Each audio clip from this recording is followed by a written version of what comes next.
शरद पवारांनी शेतकऱ्यांसाठी काय केलं?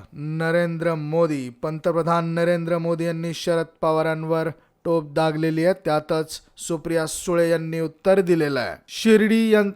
येथे पंतप्रधानांचा दौरा पार पडला. यावेळी त्यांच्या हस्ते अनेक कामांचं भूमिपूजन करण्यात आलं. याबरोबरच त्यांनी शिर्डीमध्ये साईबाबांचं दर्शन घेतलं. दरम्यान त्यांनी सभेत बोलत असताना शरद पवार यांच्यावर टीका केली.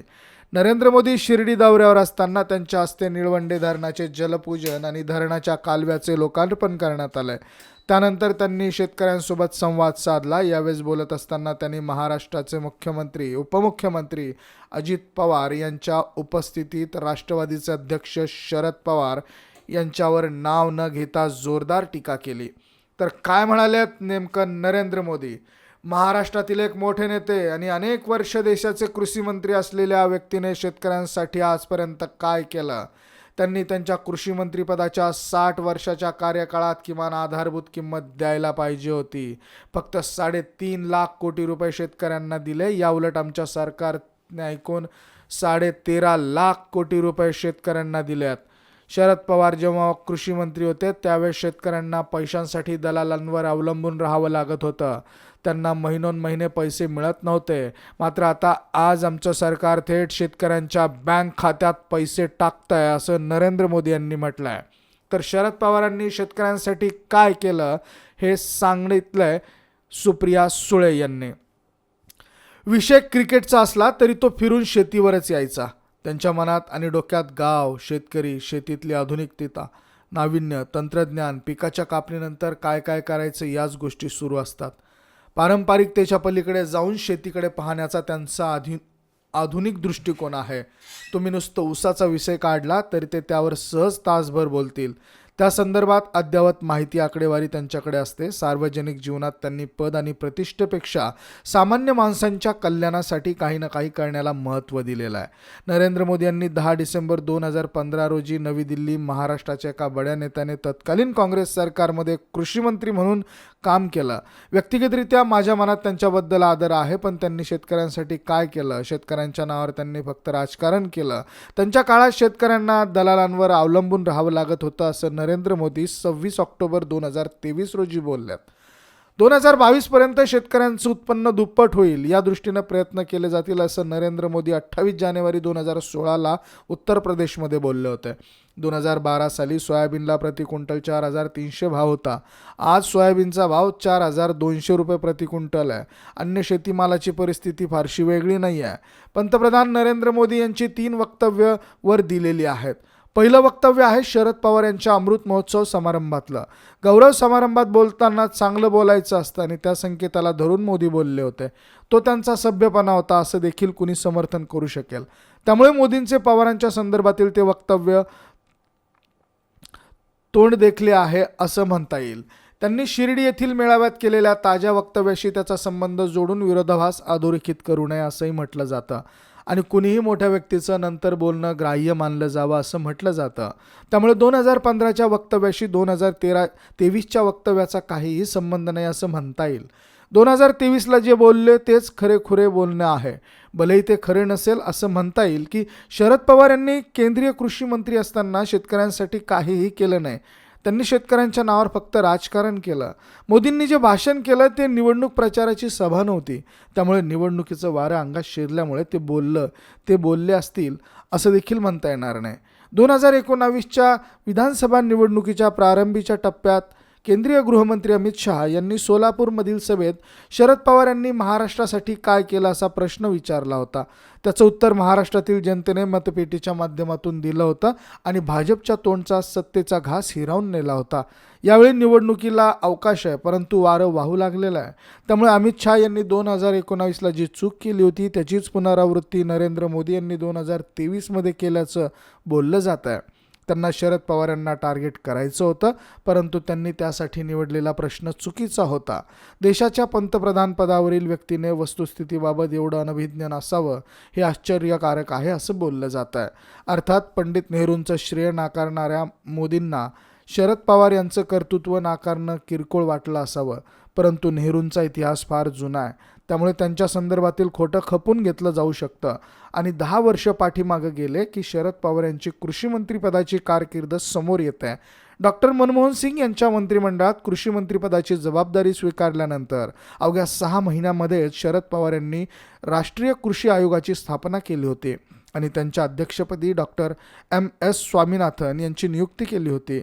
डॉक्टर स्वामीनाथन यांनी दिलेल्या अहवालावरच नंतरच्या काळातील सगळे राजकारण फिरले आहे आणि त्याच अहवालाच्या आधारे नरेंद्र मोदी देखील शेतकऱ्यांचं उत्पन्न दुप्पट करण्याचा घोषणा करून शेतकरी प्रेमाचा खोटा कळवळा दाखवत आहेत असं बोललं जात आहे. शेतकऱ्यांच्या मालाला भाव मिळायला लागला की निर्यात बंदी करून शेतकऱ्यांचं नुकसान करण्याचे उद्योगच मोदी सरकारने गेल्या 10 वर्षात केले आहे असे आरोप केले जातात. वादग्रस्त कृषी कायदे ही त्यांची नियत आहे आणि शेतकऱ्यांच्या एकजुटीपुढे त्यांना माघार घ्यावी लागते. शरद पवार यांनी कृषी मंत्री असताना नेमकं काय केलं याचा शोध घेताना काही गोष्टी समोर येतात.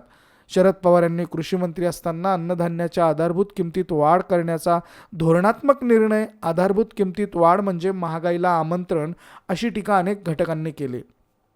ग्राहक केंद्री विचार करणारे अर्थतज्ज्ञ आणि प्रसार माध्यमांनी देखील त्यांच्या विरोधात रान उठवलं, परंतु पवारांनी या टीकेची पर्वा केली नाही. पंतप्रधान डॉक्टर मनमोहन सिंग यांना विश्वासात घेऊन दरवर्षी त्यांनी हमी भावात वाढ करून घेतली.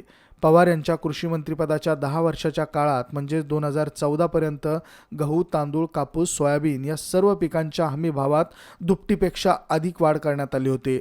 शरद पवार यांच्या या निर्णयामुळे देशाने कृषी उत्पादनात क्रांती केली होती. त्यांच्या काळात भारत जगात पहिल्या क्रमांकाचा तांदूळ निर्यातदार देश बनला होता, तर गव्हाच्या निर्यातीमध्ये देखील जगात 2रा क्रमांक भारताने पटकावला होता. उत्पादन वाढलं तर त्याला बाजारपेठही मिळायला पाहिजे म्हणून पवारांनी निर्यातीला प्रोत्साहन दिलं होतं. त्यामुळे पवारांच्या कृषी मंत्रिपदाच्या 10 वर्षात शेती आणि संलग्न उत्पादनाची निर्यात $7.5 अब्ज वरून $42.84 अब्ज वर गेली होती. या काळात कापसाची निर्यात 12,11,000 गाठीवरून तब्बल 117 लाख गाठीवर गेली होती. पवारांच्या कृषी मंत्रिपदाच्या कारकिर्दीत गहू, तांदळाबरोबरच भाज्या आणि फळांचं उत्पादन देखील वाढलं. फळांचं उत्पादन 45.2 दशलक्ष टनांवरून 89 दशलक्ष टनांपर्यंत, तर पालेभाज्यांचं उत्पादन 88.3 दशलक्ष टनांवरून 162.9 दशलक्ष टनांपर्यंत वाढलं होतं. शेतकऱ्यांच्या आत्महत्या वाढू लागल्या होत्या, त्यात महाराष्ट्रातील विदर्भ आघाडीवर होता. कृषी मंत्री पवार यांनी पंतप्रधान डॉक्टर मनमोहन सिंग यांच्यासह विदर्भाचा दौरा केला. पंतप्रधानांना शेतकऱ्यांच्या आत्महत्यांचं गांभीर्य लक्षात आणून दिलं. त्यातून देशातील 3 कोटी शेतकऱ्यांना 71,000 कोटींची कर्जमाफी मिळाली. देशाच्या इतिहासातील ही आजवरची सगळ्यात मोठी कर्जमाफी होती असं सांगितलं जातं. त्याच वेळेस पीक कर्जाचा व्याजदर देखील 16% 6% आणला गेला. शेतकऱ्यांना कर्ज वाटपांसाठी बँकांना धारेवर धरलं गेलं. त्यामुळे शेतीसाठी दिले जाणारे कर्ज 86,981 कोटी रुपयांवरून 10 वर्षात 7 लाख कोटी रुपयांवर गेलं. शरद पवारांच्या कृषी मंत्रिपदाच्या कारकिर्दीत कामाचा हा धावता आढावा आहे.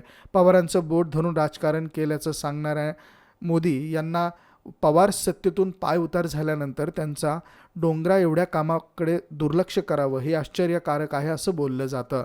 राहिला वर उल्लेख केलेला 3रा मुद्दा शेतकऱ्यांचं उत्पन्न दुप्पट करण्याच्या आश्वासनाचा. शेतकऱ्यांच्या खात्यावर शेतकरी सन्मान योजनेचे 6,000 रुपये जमा करून आपण शेतकऱ्यांवर जणू उपकार करतोय असा मोदी यांचा संभ्रम आहे, असा अनुयायांचाही समज झालेला दिसतोय. परंतु मोदी विविध मार्गांनी शेतकऱ्यांच्या खिशातून वर्षाला किमान 60,000 रुपये काढून घेतात आणि ही आकडेवारी सहज सिद्ध करता येतं आणि 6,000 रुपये देऊन साळसूदपणे उपकारकर्त्यांचा आव आणतात. हा डाव लक्षात घ्यायला हवा. शरद पवार यांनी शेतकऱ्यांसाठी काय केलं असा प्रश्न विचारून पंतप्रधान नरेंद्र मोदी यांनी अहंकाराचं दर्शन घडवलं आहे.